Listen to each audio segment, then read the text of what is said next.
Shumë njerëz janë skeptik ndaj idesë së ekzistencës së alienëve, duke i konsideruar historitë rreth tyre si trillime ose iluzione optike. Megjithatë, nëse civilizime jashtëtoksore vërtet ekzistojnë, kjo do të mund të ndryshonte plotësisht mënyrën se si e kuptojmë universin, dhe njerëzimi do të duhej të pranonte se jeta inteligjente mund të ekzistojë jo vetëm në planetin tonë. Ky dokumentar paraqet episodet më të rëndësishme dhe më të detajuara të mbledhura nga pjesë të ndryshme të botës, secila prej tyre e regjistruar në rrethana që nuk lejojnë shpjegimin e asaj që po ndodh përmes fenomeneve të njohura teknike apo atmosferike. Një nga këto raste ndodhi në Sheffield, Angli, ku një banor vendas raportoi se telefoni i tij kryesor papritur ndaloi së reaguari ndaj komandave, pikërisht në momentin kur një disk i heshtur, me konture të lëmuara dhe një ndriçim të zbehtë përgjatë skajeve, u shfaq në qiell mbi oborrin e shtëpisë së tij. Një regjistrim i bërë me një telefon më të vjetër tregonte një siluetë të paqartë, por të dallueshme të një objekti që i ngjante një pjatë fluturuese klasike.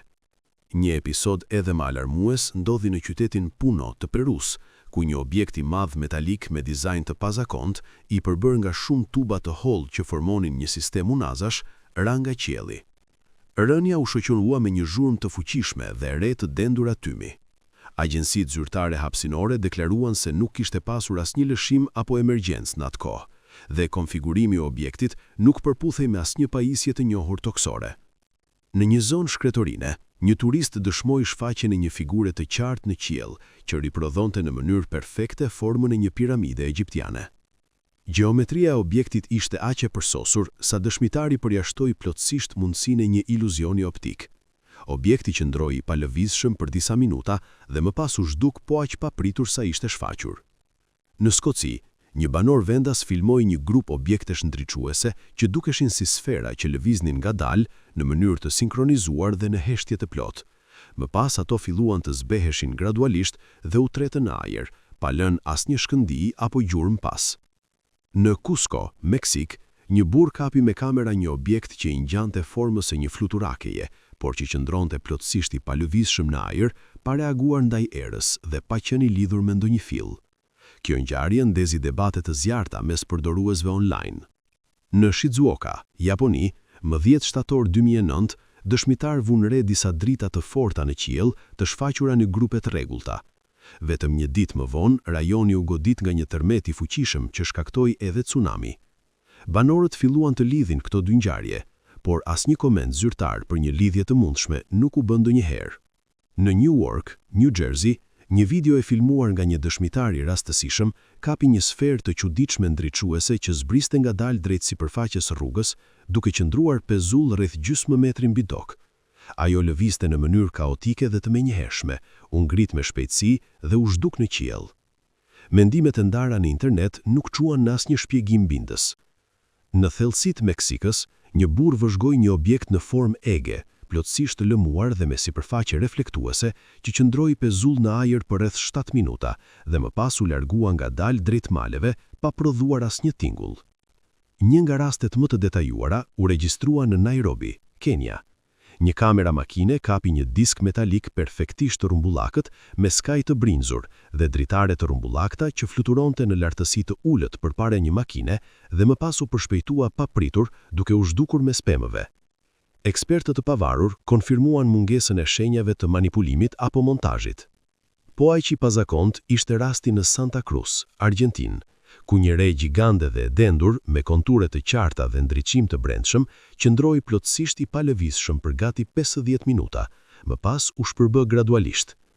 3 ditë më vonë, një punonjës i një baze detare amerikane fotografoi një fenomen të ngjashëm, që nxiti diskutime për një lidhje të mundshme me ITA, ashtu quajturin incident 3 Atlas, kur radarët regjistruan hyrje në atmosferë të 3 objekteve të mëdha të panjofturuar.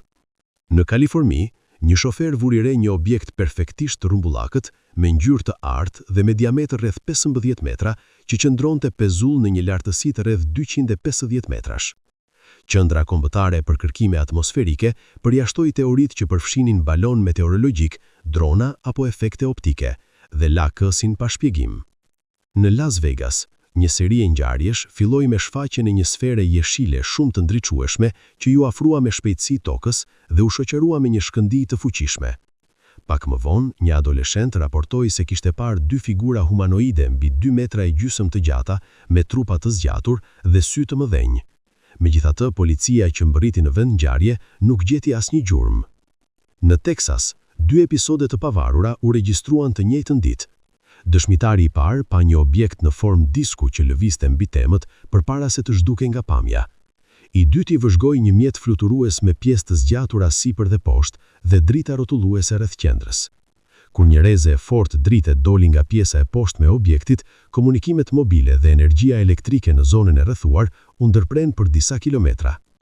Në shkretëtirën e Nevadës, një burr zbuloi mbetjet e një objekti të shkatruar që i ngjante vendit të përplasjes së një mjeti të panjohur, ndërsa disa sfera ndriçuese qarkullonin rreth mbetjeve, duke lëvizur në trajektore komplekse dhe pa bërë asnjë zurmë. Policia refuzoi të reagonte ndaj incidentit. Në vitin 2024, në Arizona, turistët vunë re shfaqjen e një pjate fluturuese klasike që qëndronte pezull ngadalë mbi rrënat e shkretëtirës së Sonoras. Një kapak u hap në pjesën e poshtme të diskut dhe prej tij doli një figurë humanoide. Më pas, disku u ngrit me shpejtësi të jashtëzakonshme dhe krijesa zhduk shpejt nga pamja. Në malet e Nevadës, një burr pa një objekt trekëndësh të qartë që qëndronte pezull mbi majën e një mali. Pas disa minutash, një reze e ngushtë dhe ndriçuesme, e ngjashme me një reze skanimi, doli nga qendra e tij dhe objekti u përshpejtua menjëherë duke u zhdukur.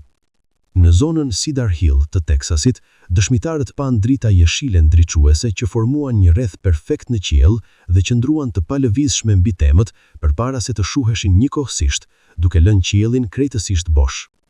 Gjatë një fluturimi mbi kanalin e Bristolit në Mbretërinë e Bashkuar, ekuipazhi një avioni Mustarak regjistroi në imazheri termik një objekt të rrumbullakët dhe shumë të ndriçueshëm, plotësisht të padukshëm për syrin e njeriut dhe që nuk shfaqej në asnjë radar.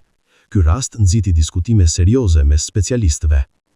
Në San Antonio, Teksas, 3 sfera ndriçuese lëviznin në sinkron, ndalonin her pas here dhe ndryshonin intensitetin e ndriçimit përpara se të zhdukeshin njëkohësisht, duke i lënë dëshmitarët pa asnjë shpjegim.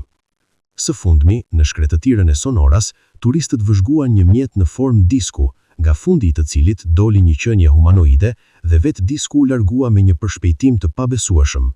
Regjistrimi rezultoi i paqartë, duke u pamundsuar ekspertëve të arrinin në një përfundim përfundimtar. Të dashur shikues, çfarë mendoni për këtë histori? Ju lutem shani mendimin tuaj në komente. Dhe nëse ju pëlqeu kjo video, mos harroni të vendosni një pëlqim dhe të abonoheni në kanalin ton. Mirupafshim.